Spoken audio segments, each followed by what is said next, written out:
guys, and welcome back to Beauty in the Bookcase, where we take a book and we make a look. Okay, I want to preface this by saying I know I kind of have like a Braveheart vibe going on. I'm going to try something different today. I'm kind of doing like a half and half look. So half of it is going to be Ben, half of it is going to be Klaus. I don't know how it's going to turn out. Hopefully it goes well. Obviously, as you can see, I've already gotten started. So I've done my primer, my foundation, my eyebrows, my concealer and stuff like that. Also, I don't have like face paint or anything like that, so I currently have eyeshadow on my face, so that's why it looks kind of weird, but like I said, hopefully it'll come together by the end of this. Anyway, today we are doing part 2 of my Umbrella Academy series. So book 2 is titled Dallas, and it takes quite a turn as it sends us back to the JFK era. Now, it all boils down to the fact that Five was involved with the commission, and his boss, who is, yep, she's a fish. They, let's just go with they. They're a fish. And yeah, it's pretty confusing. But yeah, so in this book, we finally get to meet Hazel and Cha-Cha as they are hunting down number 5, since he didn't actually fulfill his duty to the commission. Now, sadly, we don't get to see that sweet, sweet romance between Hazel and Agnes play out, unfortunately, but the story does focus on Five having to confront his past self and destroy him in order to save the world. Again. Meanwhile, Klaus goes to heaven, he's rejected by like a yeehaw god, and he is sent back to the past. Or the present. It's confusing. Anyway, book 2 jumps through timelines and separates the siblings as each of them has a journey of their own. Now, normally I kind of go through different like themes that I see throughout the books and I talk about them, but for today, there really seems to be one main theme throughout book 2, and it mostly focuses on just mental health and trauma. So I am gonna, give my little warning now that today's video does deal with trauma, so if that is a sensitive subject for you, I understand if, you have to tune out for this week and come back next week. So essentially then what I'm gonna do today is I'm gonna go through like each of the kids and sort of explain their role in the story, I guess. So book 2 actually deals with a very emotionally distraught Luther. After the events of the Apocalypse Suite, he falls into, I don't even want to call it a slump. It seems like he is very much depressed and struggling to, I guess, find himself and figure out what he wants. So he goes from being the energetic leader to just sitting at home every day, just watching TV and eating and sort of relying on his siblings essentially to go out and get him food and all that. And although Luther does end up joining his siblings to, fight, I guess, fate, he isn't his usual self throughout this book. He's really struggling to be a leader. At the end of the day, his main driving force to even help his siblings throughout the story is just taking care of Allison. However, does Allison even need protecting? After all, her journey in this book is all about actually taking care of Luther. Now, throughout Dallas, Allison is also dealing with her own bit of trauma. Now, a lot of her trauma revolves around being wounded and losing her voice after Vanya attacks her, which if you've seen the show, you at least know what I'm talking about there. But it also revolves around her having to, I guess, come to terms with her powers. She's struggling to accept that she didn't do right by Claire and she didn't do right by her husband, and she's sort of struggling to understand why she even used her power on her daughter and her husband, and she just kind of wants to, I guess, in a sense, recalibrate and use it for good instead of, I wouldn't say evil, but just not the most morally correct things. Maybe it is that resentment she feels towards herself that kind of pushes her to almost, well, not almost, but to mentally torture Vanya, because she wants her to remember what she's done and she wants her to pay. Which of course brings us to our next point, which is, what's Vanya up to? On her end, Vanya is actually bedridden. She can't really walk and she actually has no memory of what happened. So Allison seems to be perhaps her first visitor, since she seems very excited to have somebody actually coming to see her. And Vanya, she's looking forward to having a friend and to having somebody help her remember who she is. But that's not Allison's plan. Allison, as I said, really wants Vanya to pay. So she ends up taking Vanya from her room in the hospital and drags her to this kind of like, it's like a room filled with monitors, and they're all showing basically the aftermath of the apocalypse suite. And suddenly it's implied that, you know, Vanya remembers what she did, and she's heartbroken, and she's so distraught because she went from not knowing who she was to only really remembering the worst version of herself. And this does not sit very well with Grace, their mother. She kind of goes on to reprimand Allison for what she did. She doesn't understand why she's being so destructive, instead of actually taking time to join the family as they all struggle to not only rebuild their home, but rebuild their lives. They've all sort of lost their ways after the apocalypse suite. So Grace kind of hints that instead of being at each other's throats, maybe they should actually be coming together and supporting each other. So not much has honestly changed with Diego since we last saw him. He's still a lone wolf, he's still trying to be number one, still fighting with Luther, and still jumping in and out of police cases. However, his family does seem to be increasingly concerned for Diego. He seems to just be letting his paranoia get the better of him, which just doesn't make him helpful to the academy and really to the family. They're all scared that at any second, Diego's just gonna turn on one of them.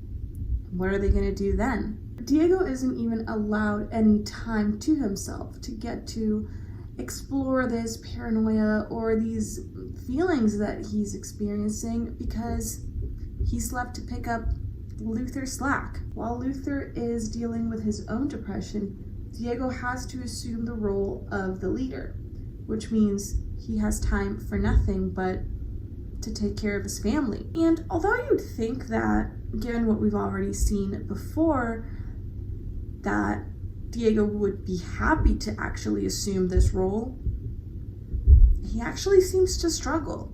He continues to build this tension and this conflict with Luther because he almost misses the stability of the dynamic that they've always had. All of these feelings end up culminating when they are in Vietnam. So they end up in Vietnam by accident. They're trying to get to Dallas, where 5 is with Allison in like 1963.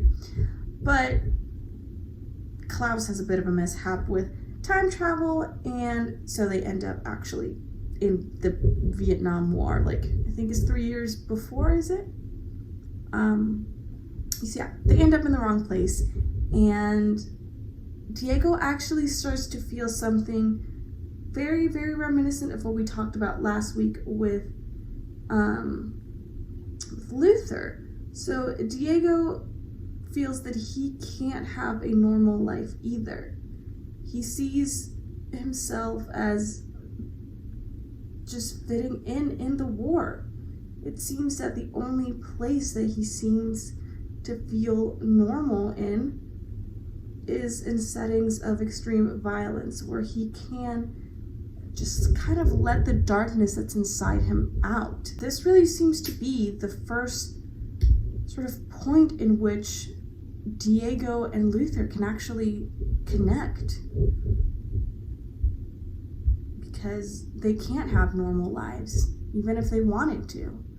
But while Luther wishes he could change his appearance and slip into everyday society, Diego seems to have accepted that that's just not in the cards for him. Now, of course, the central character to the story is Five. So throughout Dallas, the main issue for Five is that his past has caught up to him. The commission is relentlessly sending people after him, including Hazel and Cha-Cha, because he needs to go back to his job and he needs to finish what he started.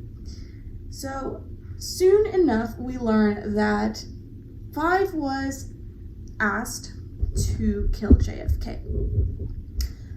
And this was part of the work he did for the commission. He was in charge of basically ensuring that the timelines were not altered, and if they were, he had to go back to fix them. But he seemed to just be over it at this point, and so he had turned on them, killed the people from the commission, left JFK alive, and just walked away from it. Now, of course, the commission was not cool with this, so they need him to right his wrong.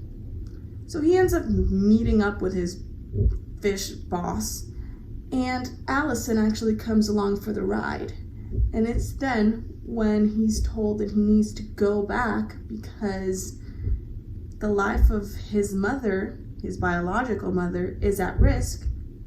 That's when Allison realized that there's something she doesn't quite know, which is, how did he end up as part of the commission? And how is he so good at basically killing people?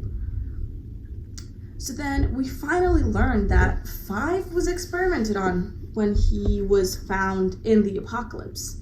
The commission basically took him in and they experimented on him until they shoved all these like killer genes, like literally like the genes, the DNA of the world's and history's most famous killers. They put it into his body, so this constant violence that we see throughout, especially in Dallas, is not something he can control. And he kind of seems sick of it. He seems like he just wants it to stop. Like he just wants to be able to live a semi-normal life. But he's struggling in general because he's lived this completely different life that his family doesn't understand, and now he's stuck again in his childhood body, and he can't simply go back to being their little brother. And of course, struggling alongside them is Klaus. Now, Klaus's struggles are a bit different. Aside from Five, I'd say he really kind of has it the worst out of the kids in this book. He is taken in by Hazel and Cha-Cha, and he is tortured because they're trying to find not only Five, but some nukes that Mr. Hargreaves was hiding. So he ends up getting tortured and also murdered. And as I said, he meets God, which is, you know, what it is. And God is not a fan of Klaus. But he sends him back, and after reviving, Klaus actually plays a huge leader role in this book. He kind of takes the reins of time travel and decides that they need to go back to stop Five from fulfilling his mission, but then Five kind of feels like he needs to do his mission to get all this like darkness and attacks to stop. So in Dallas, we actually see Klaus rely on his powers a lot more. They are the ones that save him, that revive him, that help him kill Hazel and Cha-Cha, who he has to possess. It's a whole thing. But yeah, so he needs to connect to these powers, but they also take a toll on him, which is why he's always under the influence of something. you know, some type of substance is always being used, and this ends up being detrimental to him because if he hadn't been on something, Hazel and Cha-Cha wouldn't have found out about, you know, where the nukes were or how to activate them or anything like that. Nor would they have realized that he knew where 5 was. So it's, well, he didn't know where 5 was, but they wouldn't have known that the connection was there, I guess, is what I'm trying to say. And of course, as I mentioned earlier, it's kind of a misstep on Klaus's behalf that leads him, Diego, and Luther to end up in Vietnam. And that is, of course, also not the greatest experience for them. But throughout, really, we just see Klaus as a leader, which is really interesting because he's still dealing with his own issues and with his own darkness, but he almost doesn't seem to have a choice in the matter. He kind of just has to act because no one else can seem to do anything but him. So what's it really all about? In Apocalypse Suite, we saw the Academy sort of battling each other for power, for attention and authority. But they were also kind of trying to find their place as a group now. And Dallas takes that up a notch. All the kids are haunted by darkness for different reasons, of course, but they all seem to realize that they need each other more than they thought. While the family tensions do persist, the kids have to realize that they're not kids anymore, but they do still need each other. And it seems almost prophetic that Grace mentioned to Allison that she should stop pitying herself and just help rebuild, because that's what all the characters seem to be going towards, rebuilding themselves. You know, they seem to be going through the lowest point of their lives so that they can start coming back together, so they can be the Academy again.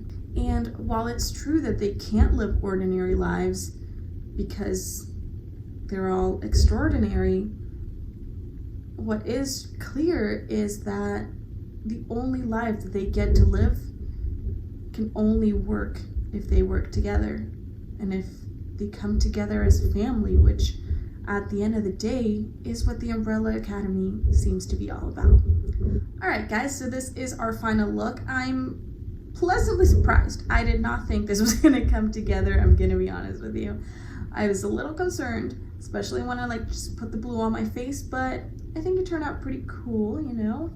Half Ben, half Klaus kind of aesthetic. So let me know what you guys think down in the comments below about this look, about the video, and what you'd like to see in part 3, which is coming next week. I am sorry this video was a day late. There's just been stuff going on personally, so I just haven't been feeling up to it.